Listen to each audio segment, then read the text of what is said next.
If you sign up to my email newsletter over at Chapter and Verse, I wrote about this. And I thought, normally I don't, we just kind of focus on, real, some news stuff, some culture stuff, things like that. And I explained how, I know a lot of the people that are in commentary. Some of them are good friends of mine. And I know a lot of people are really upset over the whole issue with Tucker and Fox. And I get it because I think, Tucker he's a friend of mine. He was an absolute gem on that network. And it's just crazy how that all, it's insane how it all unfolded. And I think it's unfortunate because we are on the right are not so rich in communicators that we can just have something like this without mourning the loss of it, right? And he's one of, I think he revived the lowly television monologue. I don't think many people were paying attention to it until, it just sort of fell out of favor. It fell out of vogue. And he kind of brought it back, I think. And I'm friends with Brian Kilmeade, who's a very dear friend of mine. And I'm friends with Loesch Jones, who I've known for over 10 years. He was one of the first people that we met when we moved here. I've known him since he was still in college. Brought him over to the Blaze and watched as he just bloomed. I don't know how else to put it. He's a talented individual. He's willing to travel literally anywhere and put in the work. And he went to Fox, and Fox smartly put him on the air regularly. So what's happening with Tucker's show is that they have a rotating cast of guest hosts until they can figure out what's going on with that hour. And so they've had Brian Kilmeade host. They have Loesch Jones hosting. They're going to have other people hosting. And I get it. Like I said, I think that, I understand that people are angry about what had happened. But some of the stuff that I was seeing yesterday just really kind of blew the mind because people were, I think you can be upset over Tucker without defecating all over every other conservative. Of course, I didn't say it like that on Twitter because I was mad and I still am. But I don't want to get fined. So the issue, what really did it was watching, and I'm not very familiar with Carol Swain. But she was on social media yesterday, and she said, quote, "I'm sure Loesch Jones did not ask to be used as Tucker Carlson's temporary replacement. Given Jones's age and experience, it looks like a race-based affirmative action appointment that allows Fox to virtue signal." That's what she said. I found that to be abhorrent, and I don't care who the hell you are. And I called her out. I said, no, we're not doing this.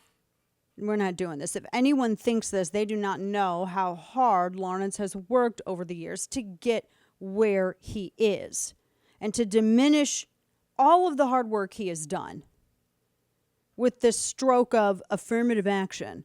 It's an insult to his years of growth, to his dedication, and to his talent. It also demonstrates how just insidious and poisonous affirmative action was in the first place, because now even when merit is present, you don't acknowledge it. And I was floored. I knew people were upset over what had happened, and like I said, yeah, I totally get it because these are actual friends of mine off air and offline. I get it. But to do something like this, and it was insulting because it was an insult. To suggest that he was put on air at 7 p.m. because he's black is ignorance on her part, or it's just plain maliciousness, or both. And so I thought that she would have recognized that, and she didn't. She got irrationally sanctimonious and then tried to flex because that's the hot new trend to do. When you screw up, I wrote this in Grace Canceled. When you screw up, the hot new thing to do is continue to flex like a fruitcake. Instead of just acknowledge, wow, that was, we rightfully call out people who falsely accuse innocent people of racism, because to accuse somebody of such a moral failing is itself a moral failing, because it ironically relies on racism itself in order to complete the accusation.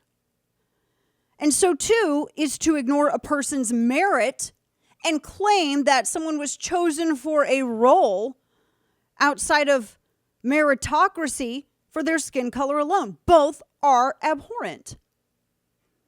Now, like I said, she might have stopped and corrected herself and apologized to Lawrence, but The grace-killing hubris, which has long infected the left, has infected the right too. And I like reconciliation more than I like a reckoning. But sometimes life always doesn't give me what I want. And if I can't get one, I will take the other. So, like I said, whatever is going on with Fox and Tucker is entirely separate from suggesting that a lifelong Christian conservative. And I'll have to say, because I know a lot of these people on television, I've seen what they act like when they have a glass of wine. I've seen what they act like when they're out with friends at the bar at CPAC. Oh yeah, I've seen some of this. Kane's seen it too. Lawrence is one of the very few people who is exactly how he is in real life as he is on television. And I hate to say it, but there's not, I mean, every industry has its faults and everything is fallen, really. We're all a horrible bunch of people. But you'd be shocked. Just because the R is by the name or just because they can wear a cross necklace that's not given to you by angels because they think that you're so good, right? People went and bought that in a store.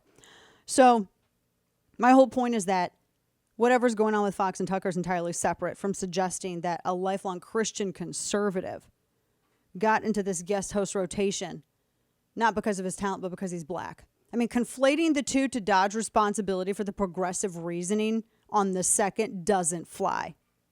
And I know most conservatives are better than this, but it really shocks me to see people who ought to be grown folks, people who ought to be stalwarts attacking allies for an issue which the ally had nothing to do. Lawrence didn't cause Tucker to leave. Brian didn't cause Tucker to leave. That's between Tucker and Fox. Lawrence didn't create the drama. He's doing his job. And regardless, a shot, at Tucker's former hour is an honor to lesser known hosts. And Lawrence isn't undeserving. To point out that he's a good person and his experience got him a spot in guest rotation is not to deny Tucker, for the love. Golly. And he's not Tucker and he's not trying to be. And you know what? Knowing Tucker, he'd be one of the first people to congratulate whoever got it. I hate seeing good conservative people caught up in a storm that they didn't create and waylaid for nothing. And I do not like at all seeing our side allow emotions to overtake logic and our reasoning capabilities. We are not the left. Running on emotion is what the left does. It is not what we do. And when we copy them, we lose our advantage.